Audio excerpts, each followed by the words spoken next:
क्या आपने किसी ऐसे प्लेस का नाम सुना है जहाँ पर आपके थॉट्स, आपके इंटेंशन और आपकी सारी इच्छाएँ शांत हो जाती हैं? ऐसा प्लेस जहाँ पर हमेशा से ऋषि, मुनि, योगियों ने कदम रखा है अपनी स्पिरिचुअल जर्नी को और आगे ले जाने के लिए। मैं बात कर रही हूँ कैलाश मानसरोवर यात्रा की और आज मैं अपना एक्सपीरियंस शेयर करने जा रही हूँ। तो 2022 में मैंने कैलाश मानसरोवर की यात्रा की विद ईशा फाउंडेशन। अब बहुत सारी चीज़ें थी, बहुत सारे इंटेंशंस थे उस यात्रा के पीछे बट आफ्टर दैट यात्रा आई रियलाइज्ड कि मतलब एक्चुअली पहली चीज़ तो ये कि आप उस यात्रा के लिए आपको जो लगता है कि आपने इंटेंशन किया, आपने विश किया, आपने इच्छा रखी, आई डोंट थिंक सो क्योंकि मैंने ऐसे लोग देखे हैं जहाँ जिनको फोर्सफुली उस यात्रा पर ले जाया गया एंड उनका मन नहीं था। तो ऑब्वियसली कुछ आपके कर्म ऐसे बने कि आपको उस यात्रा पर ले जाएगा और आपकी आपकी लाइफ वहाँ से चेंज होना शुरू हो गई। सेकंड चीज़ ये कि वहाँ पर आपके थॉट्स जैसे मैं बोल रही हूँ, आपके थॉट्स, आपके इंटेंशन सब कुछ कम हो जाते हैं। सिमिलर चीज़ मेरे साथ हुई। मेरे सारे थॉट्स जो भी इच्छाएँ थी, जो भी विशेज़ थी, जो मैं सोच के गई थी, सब कुछ शांत हो गया था। वहाँ पर मुझे नहीं लगता मेरे पास उस मोमेंट कुछ भी था, कोई भी थॉट था या फिर कोई भी इंटेंशन था, कुछ भी नहीं था, एकदम सब कुछ शांत। और इवन साँस लेना भी इतना टफ काम लग रहा था क्योंकि ऑब्वियसली ऑक्सीजन बहुत कम होती है, तो आपको साँस लेना छोड़ना भी टफ काम लगता है एंड सर भी थोड़ा भारी-भारी सा हो रहा था बिकॉज़ ऑफ दैट। तो मैं बात करती हूँ जो मेरा एक्सपीरियंस है ना, कैलाश का जो दर्शन मैंने किया है, वो 2022 में किया है, जस्ट आफ्टर कोरोना। तो उस टाइम चाइना में एंट्री नहीं थी, मैंने बहुत ज़्यादा पास जाके कैलाश का दर्शन नहीं किया, बहुत दूर से किया है। एक तो इतना छोटा-सा कैलाश को मैंने देखा है, मानसरोवर लेक को देखा है बहुत दूर से। लेकिन वो मेरी लाइफ़ का I think one of the best moments है। मतलब मैं बोल सकती हूँ वो जो व्यू है ना, वो मैं कभी इस लाइफ़ में तो भूल भी नहीं सकती हूँ। आई थिंक अगर ये पास ऑन होता है ना, तो अगली लाइफ़ में भी मैं भूल नहीं पाऊँगी उसको। वो ऐसा है और वही मेरा बेस्ट एक्सपीरियंस है उस पूरी यात्रा का। एक्सपीरियंसेस बहुत सारे होते हैं, उस पूरे जो ट्रेल है ना उसमें आपको अगर आपको जिसके थ्रू भी आप जाओगे और वो आपको मेडिटेशन कराएँगे, तो हर मेडिटेशन आपके लिए आई थिंक बहुत स्ट्रॉन्ग मेडिटेशन होगा। वही मेडिटेशन जब मैं घर पे करती हूँ, वो इतना स्ट्रॉन्ग नहीं होता था। वहाँ पर कर रही हूँ, वो अलग ही लेवल का मेडिटेशन हो रहा है, अलग ही लेवल की क्रिया हो रही है। तो और हर क्रिया के बाद आपको एक्सपीरियंसेस हो रहे हैं। तो वो नॉर्मल है, वो होता ही रहेगा उस पूरे ट्रेल में। लेकिन वो जो व्यू है कैलाश मानसरोवर का दैट इज़ अल्टीमेट। अगर आप पास से देख रहे हो, दूर से देख रहे हो, डज़न्ट मैटर, टच कर रहे हो, नहीं टच कर रहे हो, डज़न्ट मैटर। एक छोटा व्यू भी आपकी लाइफ़ को चेंज कर सकता है।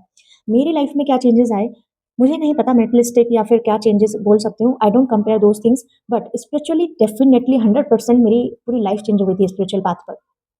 आई थिंक मैं बोल सकती हूँ स्पिरिचुअल लाइफ एक्चुअली शुरुआत वहाँ से हुई है एक्चुअली स्पिरिचुअल लाइफ की क्योंकि उससे पहले बुक्स वगैरह मैंने पढ़ी हैं बहुत सारी चीज़ें तो शुरू हो गई थी एक्चुअली मेरी स्पिरिचुअल जर्नी शुरू हुई है एक बुक से वो मैं आगे कभी और बताऊंगी आपको बट हाँ जो एक्चुअल जर्नी है जो एक्चुअली सीरियस जर्नी होती है ना स्पिरिचुअल पाथ पर वो शुरू हुई है इस यात्रा के बाद तो ये चेंज मुझे लगता है कि बहुत बड़ा चेंज है और इससे बहुत कुछ क्लियर हुआ है तो दूसरी चीज़ ये कि बहुत बार लोग आपको ना बोलते हैं कि अरे आपने तो इतना पैसा खर्च किया, इतना दूर आप गए, इतना कुछ झेला और फिर भी आपने इतनी दूर से दर्शन किए। तो मेरा बस एक ही आंसर होता है, it doesn't matter for me, it doesn't really matter for me and for you also. अगर ऐसा कभी आपके साथ होता है ना कि आप किसी वजह से बस एक ग्लिम्प्स देख पाते हो या फिर मेबी कि कुछ रीज़न से आपकी यात्रा कैंसल हो जाती है या फिर कुछ भी होता है। आपने पहली चीज़ तो वो इंटेंशन रखी, वो बहुत बड़ी बात है। क्योंकि वो नॉर्मली मुझे लगता है होता नहीं है। वो आपके हाथ में नहीं है कि आप उस यात्रा के लिए ना सोचो भी कि मुझे ये यात्रा करनी है। अगर आप सोच रहे हो तो कभी न कभी पहली बात तो वो पूरी होगी और जब पूरी होनी होगी वो होगी एंड उसमें भी आपका कोई हाथ नहीं होगा, जो कि मुझे लगता है। मैं ये चीज़ें सिर्फ़ ब्लाइंडली बोल नहीं रही हूँ। मैंने ये चीज़ें लोगों के अंदर देखी हैं, लोगों के साथ देखी हैं, जो मेरे ग्रुप में थे उनके बातों को मैंने सुना है, तब मैंने ये चीज़ जाना कि अच्छा ऐसा भी होता है, तब मैंने ये रियलाइज़ किया कि अच्छा ओके ऐसा भी हो सकता है। मैं तो पूरा प्लानिंग करके और सब कुछ रजिस्ट्रेशन एंड ऑल सब कुछ किया था, बट कुछ लोग ऐसे नहीं होते हैं, वो फ़ोर्सफुली उस पर आ गए और सडनली उनकी लाइफ़ चेंज हो गई। तो ऐसी भी चीज़ें होती हैं और हमें इसको अंधविश्वास नहीं बोलना चाहिए। हम मुझे नहीं लगता है कि सारी चीज़ें सनातन धर्म की अंधविश्वास है। आई डोंट थिंक कि मतलब मैं बचपन में थी जब मैं ऐसा सोचती थी, बट मुझे आज की डेट में लगता है यहाँ पर कुछ भी पहली चीज़ तो कोइंसिडेंस नहीं होता है, दुनिया में होने वाली कोई भी चीज़। दूसरी चीज़ सनातन धर्म में अंधविश्वास बिल्कुल भी नहीं है, आई डोंट थिंक सो। जो भी अंधविश्वास है वो हमने बनाया है और पहली चीज़ सनातन धर्म सिर्फ़ ये क्या है बहुत स्ट्रॉन्गली आपको बोल रहा है कि जो आप सोचोगे वैसा ही बन जाओगे। तो अगर बिल्ली आपका रास्ता क्रॉस करके गई है ना, तो अगर आप सोचोगे कि नहीं मेरा कुछ बुरा होगा, तो होगा। और एक इंसान वही सेम चीज़ क्रॉस करेगा और नहीं सोचेगा कि नहीं बुरा होगा, उसके साथ नहीं होता है। तो बहुत चीज़ें तो यहाँ से वर्क कर रही हैं, हम जैसा सोच रहे हैं वैसे ही हमारी लाइफ़ में चीज़ें होती हैं। तो बेसिकली ये बहुत मैटर करता है कि आप क्या सोच रहे हो। ओके एनीवे बहुत diverting the topic let's say कि तो ये एक्सपीरियंसेस मेरे साथ हुए बहुत सारे ट्रेल में जो पूरी यात्रा थी उसमें मेडिटेशन के दौरान क्रियाज जो भी मैंने की थी उनके दौरान और दूसरी चीज़ वो जो मैंने व्यू बताया है दैट वाज अल्टीमेट अल्टीमेट मतलब मैंने जब पहली बार वो व्यू पहली झलक जब देखी है ना मैं कंटिन्यूअसली रोई जा रही थी, मुझे नहीं पता क्यों रो रही थी, मुझे कोई रीज़न नहीं पता है, आज भी नहीं पता है। मतलब मेरे हस्बैंड मेरे और भी जो फ्रेंड्स थे वो भी पूछ रहे थे क्या हुआ, क्या नहीं हुआ? मतलब I was not about to tell also कि मतलब मैं क्यों रो रही हूँ? मुझे खुद भी नहीं पता है मैं क्यों रो रही हूँ। मैं कंटिन्यूअसली उसको देखे जा रही हूँ, मैं रोई जा रही हूँ। I don't know why. और सब कुछ शांत हो गया है, कोई एक्शन नहीं है, कुछ भी नहीं है, एकदम शांति सब कुछ दिमाग में, मेरे थॉट्स में, मेरे इंटेंशन में, मेरे सब कुछ एकदम शांत था। मेरे जो इतने हेवीली जो साँस ले रही थी, जा रही थी, बस मुझे वही याद है कि मैं खड़ी हूँ, मैं रो रही हूँ, मेरे आँसू निकल रहे हैं और साँस आ रही है, साँस जा रही है।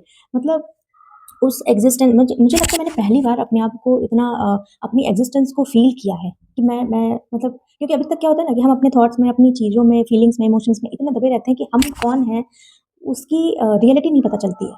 और वहाँ पर जाके जब मैं खड़ी थी उसके सामने, तो आई वाज़ लाइक कि ये मैं हूँ, मेरी एक्जिस्टेंस है ये यहाँ पर, इस टाइम पे, इस जगह पर मैं खड़ी हूँ। और कोई थॉट नहीं है, कुछ नहीं है। मतलब वो जो फीलिंग है ना कि हाँ, ये एक्जिस्टेंस है, ये इस मोमेंट में एग्ज़िस्ट कर रही हूँ, इस एक्जिस्टेंस को फ़ील कर पा रही थी। तो पता नहीं मतलब मैं बस बताना चाह रही हूँ कि ये सब चीज़ें इस तरीके से हुई, ये एक्सपीरियंसेस हुए और बहुत सारे ऐसे एक्सपीरियंसेस भी हुए हैं जो मुझे हमेशा हमेशा याद रहेंगे और उनकी वजह से मैं कभी भी डाउन फ़ील करती हूँ तो मैं जब जब भी वो याद करती हूँ तो मुझे लगता है कि मुझे अपलिफ्ट होता है। रियलिटी समझ में आती है कि अच्छा ठीक है मैं कौन हूँ, या फिर रियलिटी क्या है, इन सब चीज़ों से परेशान होना है, नहीं होना है, क्या करना है, क्या नहीं करना है। बहुत बार मुझे वो एक्सपीरियंसेस हेल्प करते हैं अपनी लाइफ़ को अपलिफ्ट करने में। तो बस इतना ही था और मैं ये बताना चाह रही थी और अगर आपको मौका मिले तो प्लीज़, प्लीज़, प्लीज़ एक बार ज़रूर विज़िट करिए कैलाश मानसरोवर यात्रा। और रही बात ईशा फाउंडेशन के साथ यात्रा करने की तो डेफ़िनेटली एज़ यू नो मैं ईशा मेडिटेटर हूँ, तो मैं उनकी ही मेडिटेशन करती हूँ, उनकी सिखाई हुई क्रिया ही करती हूँ। तो मेरे लिए वो जो प्रोसेस था, जो उनके साथ जाना था वो और ज़्यादा ईज़ी हो गया क्योंकि वो जो मेडिटेशन कराते हैं वही मैं अपने घर पे भी करती हूँ। और दूसरी चीज़ उनका जो मैनेजमेंट रहता है, जिस तरीके से वो चीज़ें करते हैं बहुत ही सही रहता है। मतलब वो तो ख़ैर हर ही चीज़ में है, even at any programme if you attend तो मैनेजमेंट और वो जो चीज़ें हैं, इवन सब कुछ वॉलंटियर्स ही कर रहे होते हैं बट वो बहुत ही अच्छे से मैनेज हो जाती हैं। और आई नेवर सॉ कि मतलब किसी भी पर्सन को मेरे ग्रुप में कुछ भी हेल्थ वाइज़ और एनी एनी प्रॉब्लम किसी को भी फ़ील हुई हो। इवन मेरी ग्रुप में एक्चुअली 60 प्लस भी लोग थे बट किसी को भी कोई हेल्थ वाइज़ कोई इश्यूज़ नहीं थे। किसी को भी कुछ नहीं हुआ, सब लोग बहुत आराम से दर्शन करके आ गए थे और मैनेजमेंट होता है, बहुत अच्छे से सपोर्ट मिलता है। और अगर आप ईशा मेडिटेटर हैं तो ऑब्वियसली आपकी जो मेडिटेशन जो साधना है वो आपको वहाँ पे कराई जाती है तो वो ऑब्वियसली आपको बहुत स्ट्रॉन्ग फीलिंग देती है, बहुत स्ट्रॉन्ग एक्सपीरियंसेस देती है। तो बस यही मेरा एक्सपीरियंस था कैलाश मानसरोवर का with Isha Foundation. Thank you so much for listening me. Thank you so much. नमस्कार।